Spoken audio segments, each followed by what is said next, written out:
El capítulo 5 del segundo libro de Crónicas marca el momento culminante de la construcción del templo, la entrada del Arca del Pacto y la manifestación visible de la gloria de Dios. No se trata solo de un logro arquitectónico, sino de un acto profundamente espiritual. Dios decide habitar en medio de su pueblo cuando su presencia es honrada con obediencia, adoración y unidad. Desde una perspectiva del Evangelio, este pasaje apunta más allá del templo físico. El arca, que contenía las tablas de la ley, recordaba el pacto de Dios con Israel, pero también revelaba una tensión, la santidad de Dios frente a la incapacidad humana de cumplir perfectamente la ley. Esta tensión encuentra su resolución en Cristo, quien no solo cumple la ley, sino que se convierte en el verdadero mediador del nuevo pacto.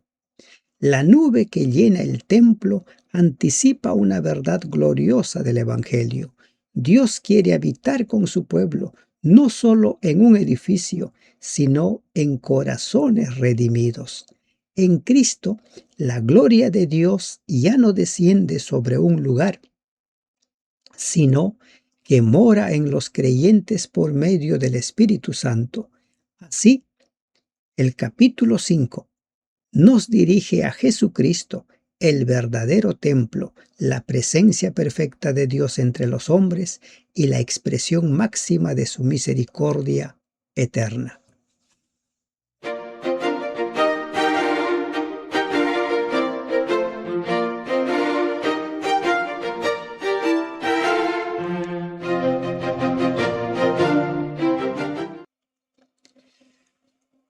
Perlas del segundo libro de Crónicas.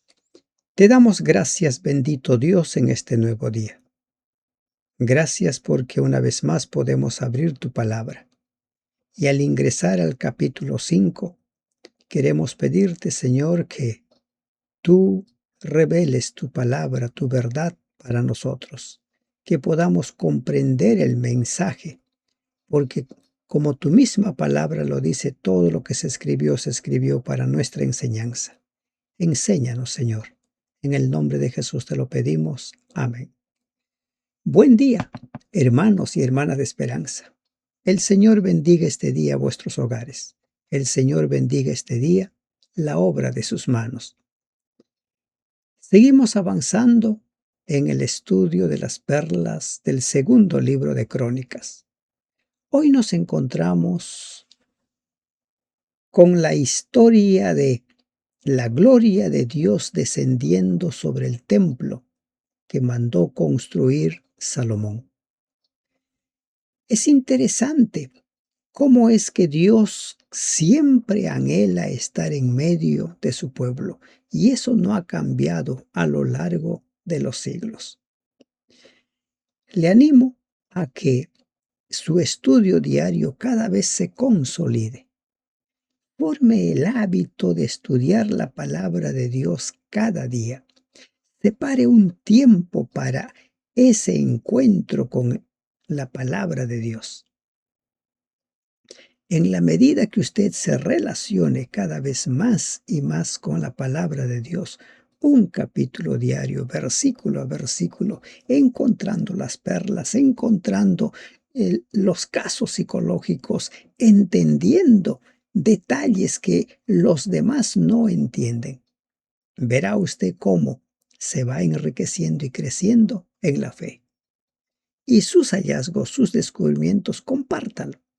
Compártalo con los hermanos de iglesia, compártalo con la familia o compártalo con los miembros de este grupo que están participando día a día en el estudio diario. Escriba. ¿Tiene pedidos? También escriba. Bien, ingresemos a nuestro estudio partiendo por el objetivo del capítulo. El objetivo es analizar cómo es que este capítulo 5 presenta la centralidad de la presencia de Dios en medio de su pueblo, evidenciada en la dedicación del templo, la adoración unificada y la manifestación de su gloria como anticipación del plan redentor, el Evangelio eterno. Objetivos específicos de este capítulo. 1. Identificar la culminación del templo como acto de obediencia histórica. Examinar cómo la obra iniciada por David es completada por Salomón, resaltando la continuidad generacional en el propósito de Dios. 2. Analizar el significado del traslado del Arca del Pacto, comprender su valor simbólico como representación de la presencia divina y del pacto entre Dios e Israel. 3. Describir el papel de la adoración colectiva y ordenada, evaluar la función de sacerdotes, levitas y músicos en la construcción de una adoración unificada y reverente. 4. Interpretar la manifestación de la gloria de Dios en el templo, explicar el significado teológico de la nube, gloria divina como respuesta a la adoración genuina. 5. Relacionar el evento con el Evangelio eterno. Establecer cómo los elementos del capítulo, templo, arca, sacrificios, gloria, apuntan hacia la obra redentora culminada en Jesucristo. Temas principales.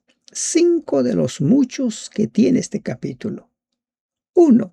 La culminación del templo. Este capítulo presenta el cierre de una obra iniciada por David y finalizada por Salomón. La fidelidad de Dios se manifiesta en procesos históricos que trascienden generaciones. Hay un cumplimiento de promesas y la continuidad del propósito divino. 2. La centralidad del Arca del Pacto. El traslado del arca al lugar santísimo marca el momento más significativo del capítulo. La presencia de Dios es el eje de la vida espiritual, no la estructura en sí. El arca simboliza la relación de pacto y la autoridad divina sobre el pueblo. 3. La adoración colectiva y unificada. Sacerdotes, levitas y músicos participan en un mismo acto de adoración. La unidad espiritual potencia la expresión de la adoración, porque Él es bueno, porque para siempre es su misericordia, como declaración teológica compartida. 4. La manifestación de la gloria de Dios.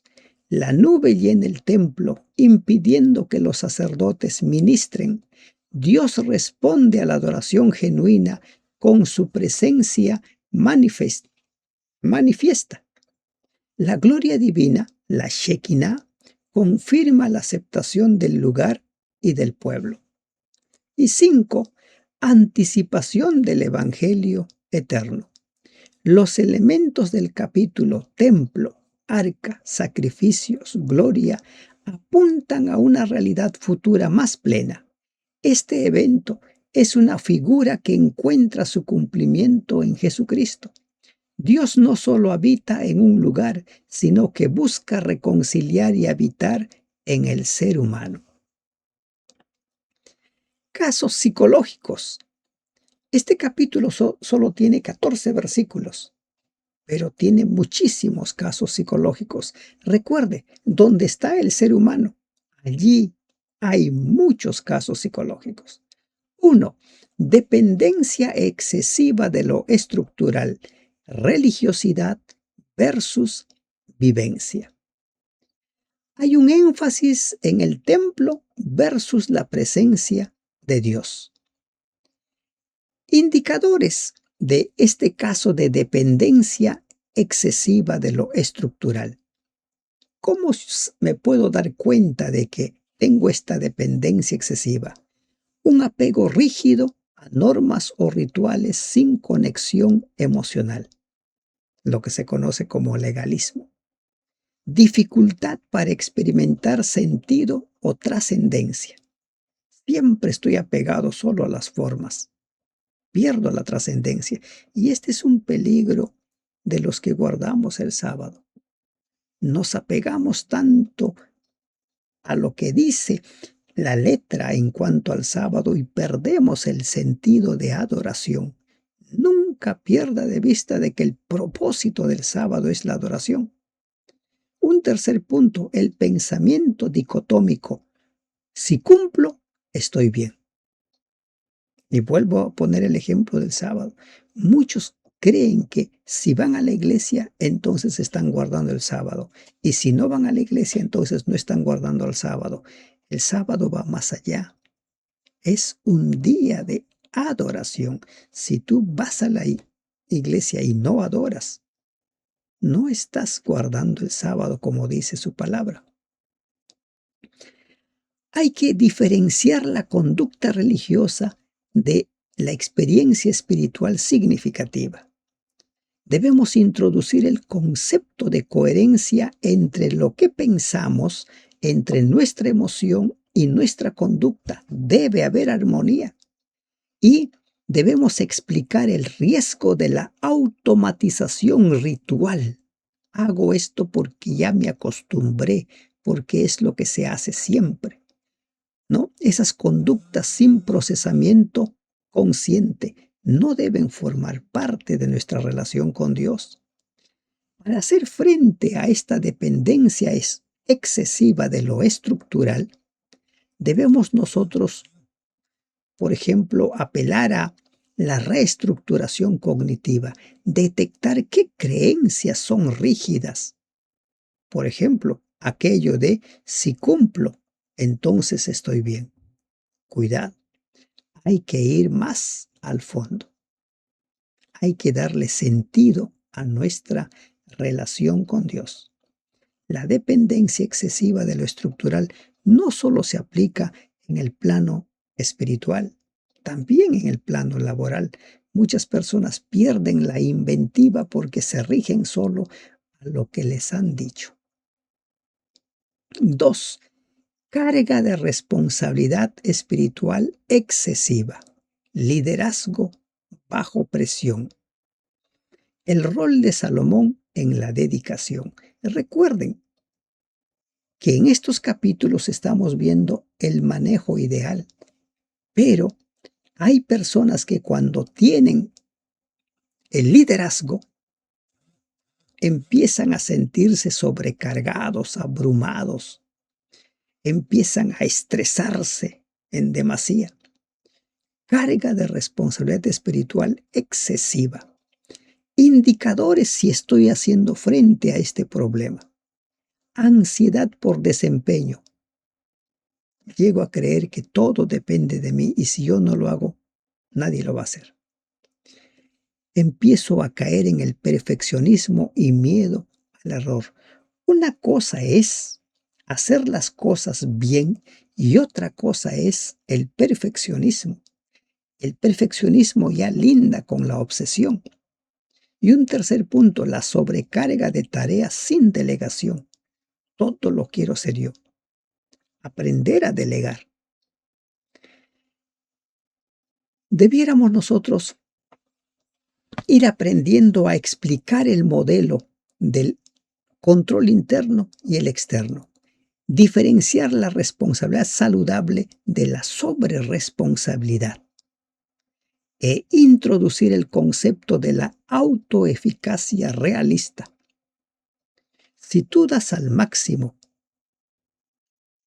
tu tiempo, tus talentos, y hay cosas que quedan pendientes, déjalo para mañana. En estos casos, para poder afrontar este problema, debiéramos recurrir, por ejemplo, a técnicas del manejo del estrés. Hay muchas técnicas para manejar el estrés. Una de ellas que venimos repitiendo constantemente es la pausa cognitiva. Hay que hacer un alto. Hay que tener espacios de descanso. Hay quienes empiezan el trabajo y se van de largo, no hacen pequeñas pausas. Esas pequeñas pausas no son pérdida de tiempo, son inversión. disociación entre identidad personal y rol espiritual. Una cosa soy en mi rol espiritual y otro como persona. Cuidado con eso. La base para sacar este caso, sacerdotes que ministran pero luego no pueden continuar ante la gloria. Miren, ese es un hecho concreto que se dio. Los sacerdotes ya no pueden estar dentro del arca porque la gloria de Dios lo cubrió. Pero de aquí sacamos nosotros un caso psicológico de la siguiente manera. ¿Cuál es esa disociación?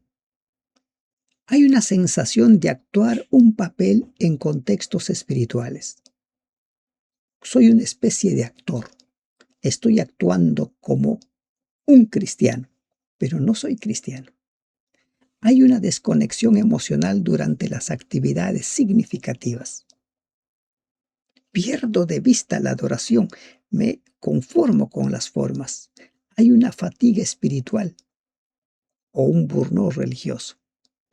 Siento que ya no doy más. ¿Por qué?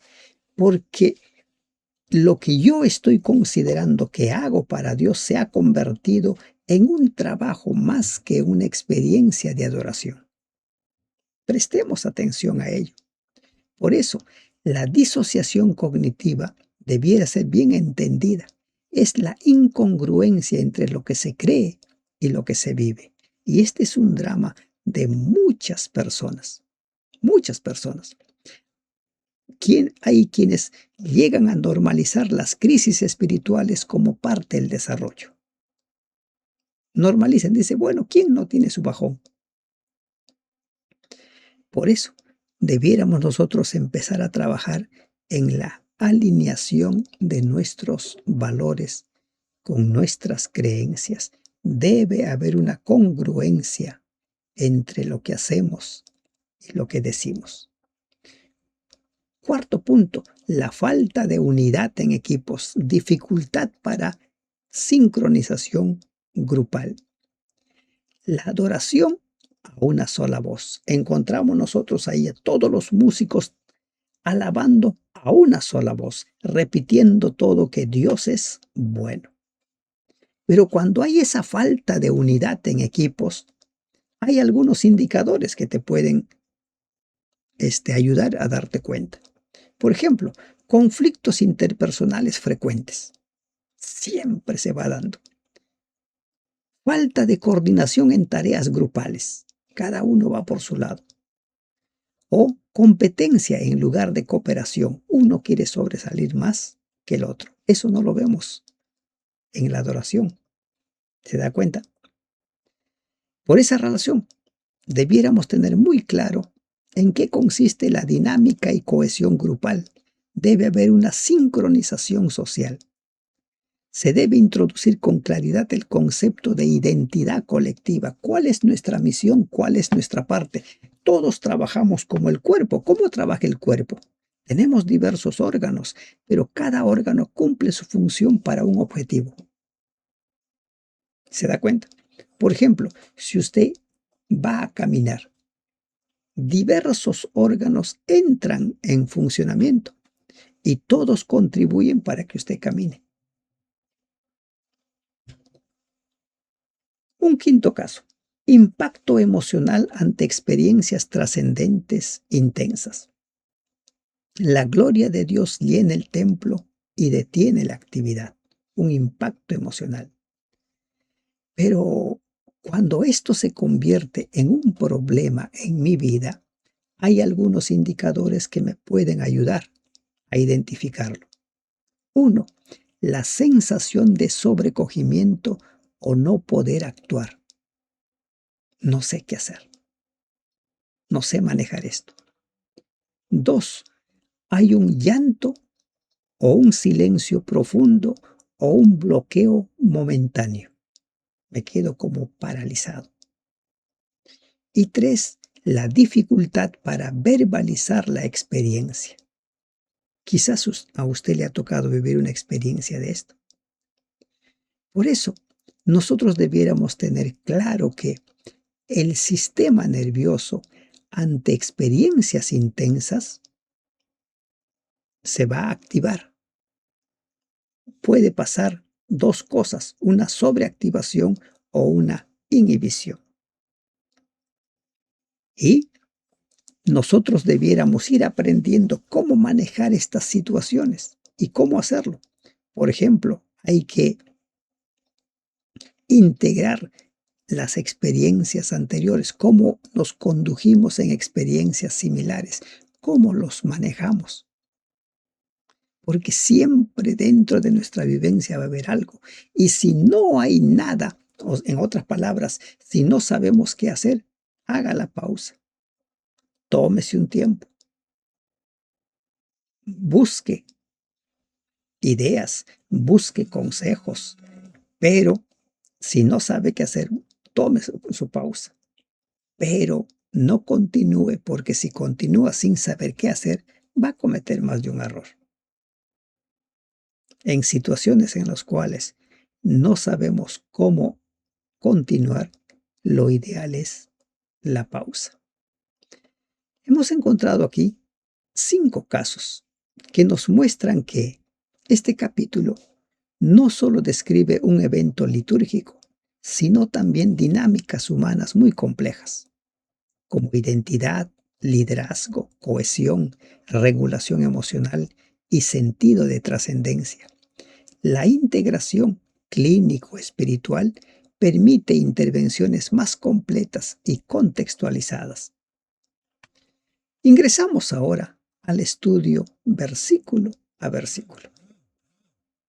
Dice el versículo 1: acabada toda la obra que hizo Salomón para la casa de Jehová.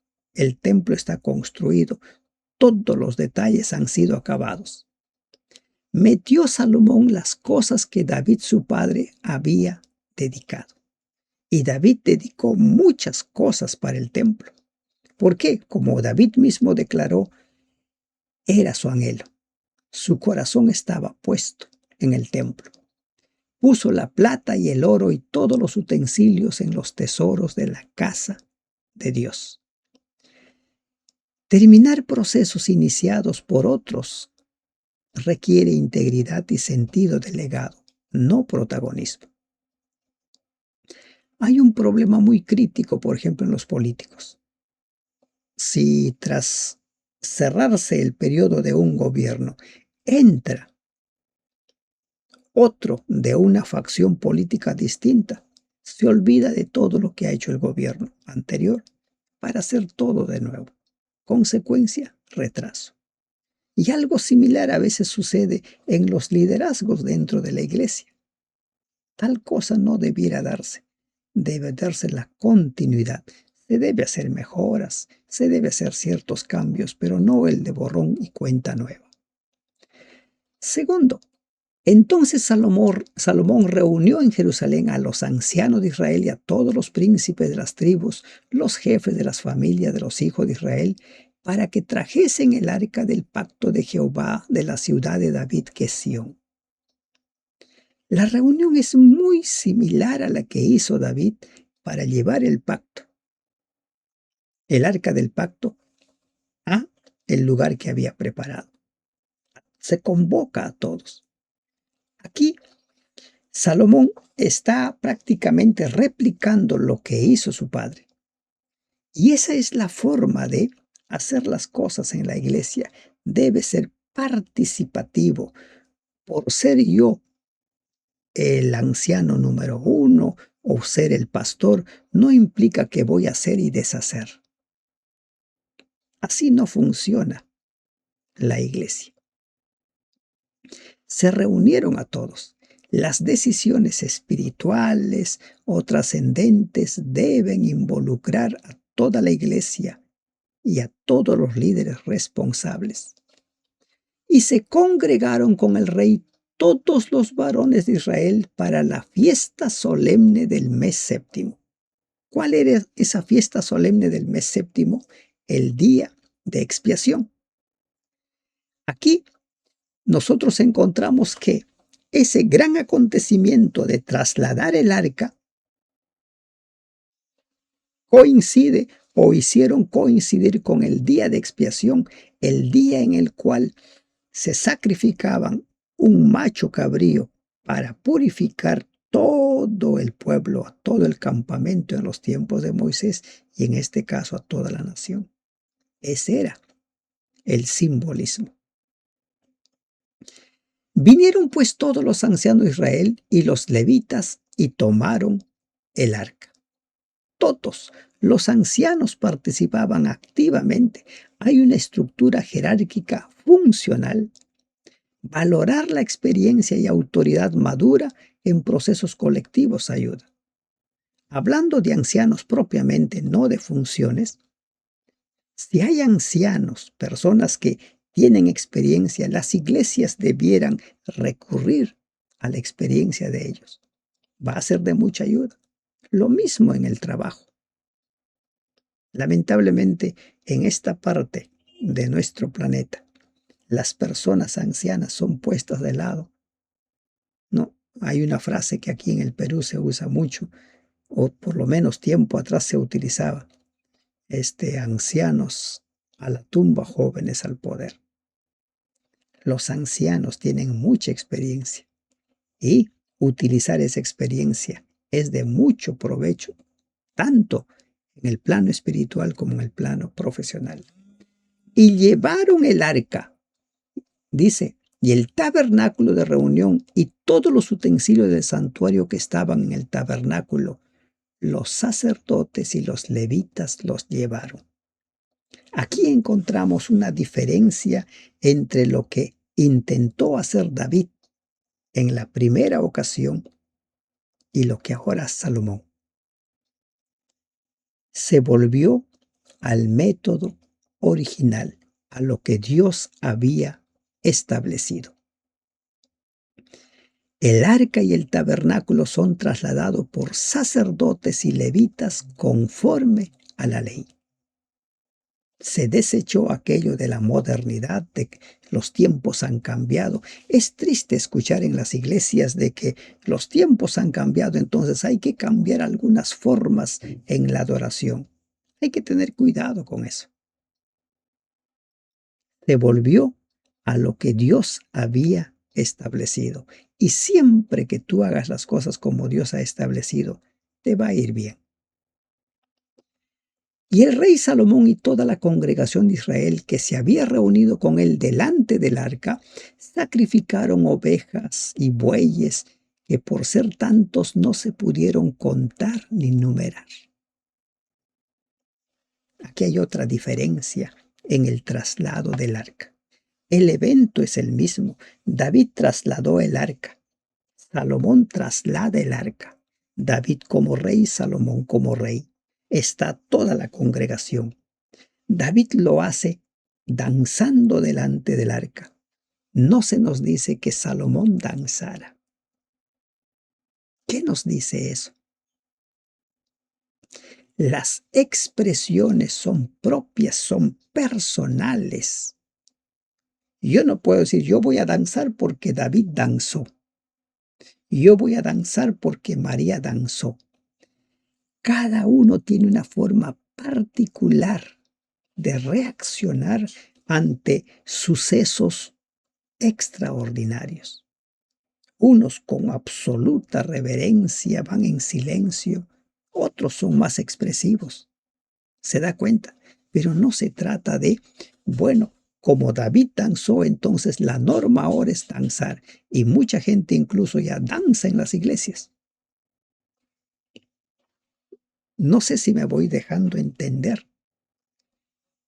Un mismo evento, el traslado del arca, reacciones distintas. Salomón no dice, mi padre danzó, fue aprobado por Dios, entonces yo también danzo. Cada uno tiene una forma particular de relacionarse con Dios. La verdadera adoración implica costo personal, tiempo, recursos, prioridad, que hubo sacrificios. Hay un principio que se establece en el libro de Deuteronomio: no presentarnos ante Dios con las manos vacías. Y los sacerdotes metieron el arca del pacto de Jehová en su lugar, en el santuario de la casa, en el lugar santísimo, bajo las alas de los querubines, pues los querubines extendían las alas sobre el lugar del arca, y los querubines cubrían por encima así el arca como sus barras. El arca es colocado debajo de los querubines, símbolo de la presencia divina y protección. Recuerde, donde hay querubines, y esa es la enseñanza bíblica, desde el Génesis en adelante, se nos habla de que ahí está el trono de Dios. ¿Y qué simbolizaba el arca? El trono de Dios, la presencia de Dios. Por esa razón, tomando una lección de esta parte, debiéramos reconocer límites. Lo sagrado no se trivializa ni se manipula. Hay que tener claro lo que es sagrado de lo que no es sagrado. Recordemos a los hijos de Aarón. Murieron por no saber diferenciar entre lo santo y lo profano. E hicieron salir las barras de modo que se viesen las cabezas de las barras del arca delante del lugar santísimo, mas no se veían desde fuera, y allí están hasta hoy. Las varas visibles recuerdan la historia del Éxodo, la memoria activa del pueblo. Recordar procesos pasados fortalece nuestra identidad y nuestra resiliencia. Cuando tú te sientas mal, recuerda victorias, logros pasados, y vas a ver cómo te va a ayudar a afrontar la situación que estás viviendo.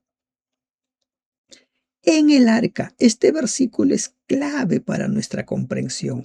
En el arca no había más que las 2 tablas que Moisés había puesto en Horeb, con las cuales Jehová había hecho pacto con los hijos de Israel cuando salieron de Egipto.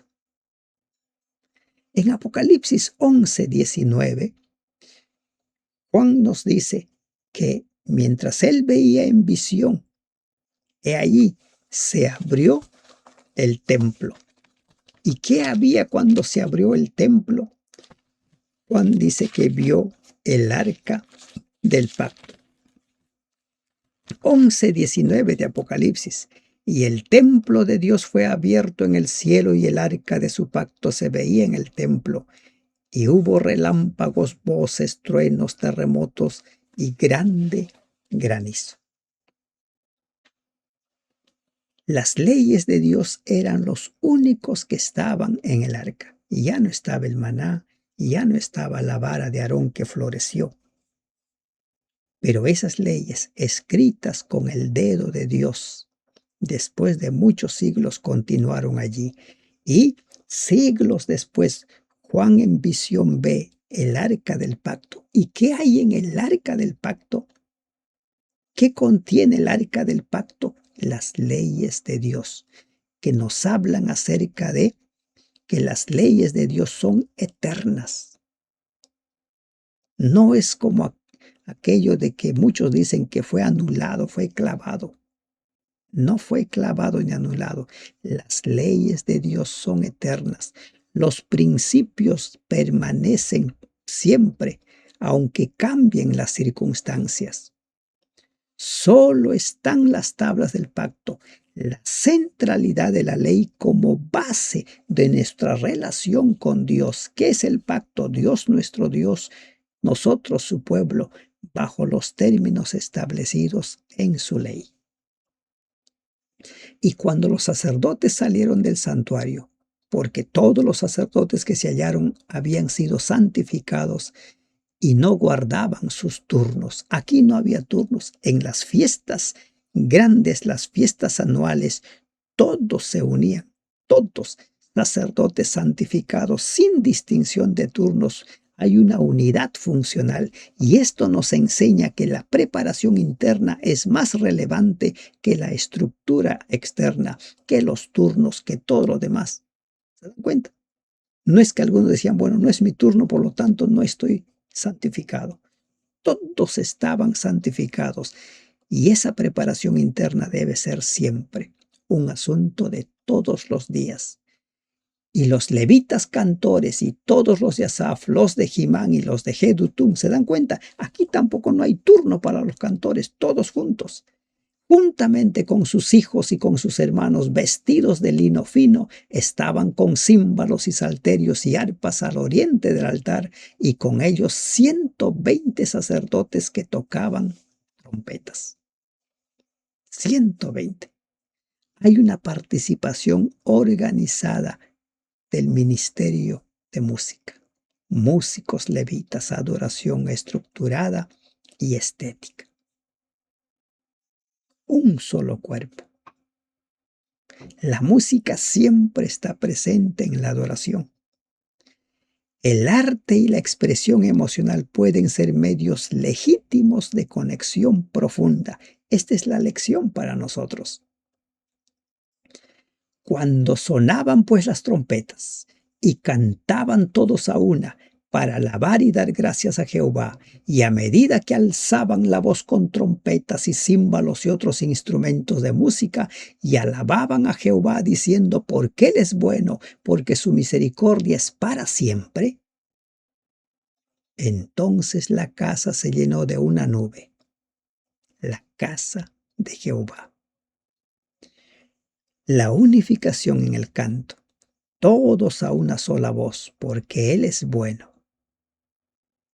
Él es bueno. Mientras ellos alababan, se manifiesta la gloria de Dios. Ese espacio se había convertido ahora en el centro simbólico del trono de Dios. El lenguaje que repetimos moldea nuestras creencias y emociones. Todos alababan porque Jehová es bueno, porque su misericordia es para siempre. Y no podían los sacerdotes estar allí para ministrar por causa de la nube, porque la gloria de Jehová había llenado la casa de Dios. La gloria de Dios llena el templo. A esto se conoce como teofanía.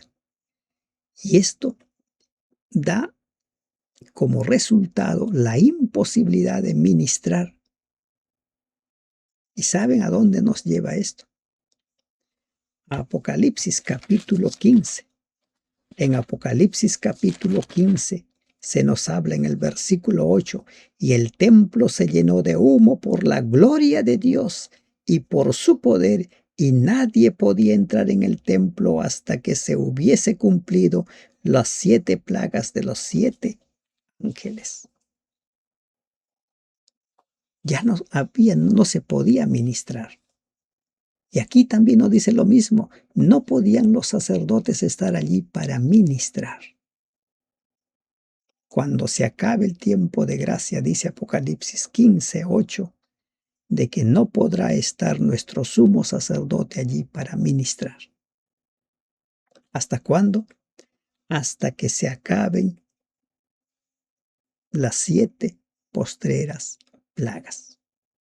Y después de las 7 postreras plagas sabemos nosotros que Cristo viene. El capítulo 5 de Hebreos o de Segunda de Crónicas está relacionado estrechamente con el Evangelio eterno. Este capítulo nos muestra una progresión. Del versículo 1 al 5, la preparación. Los versículos 6 al 10, la consagración. De los versículos 11 al 13, la unidad. Y el versículo 14, la manifestación divina. ¿Qué dijo Jesús? La evidencia de que somos el pueblo de Dios será la unidad entre cada uno de los miembros de su pueblo.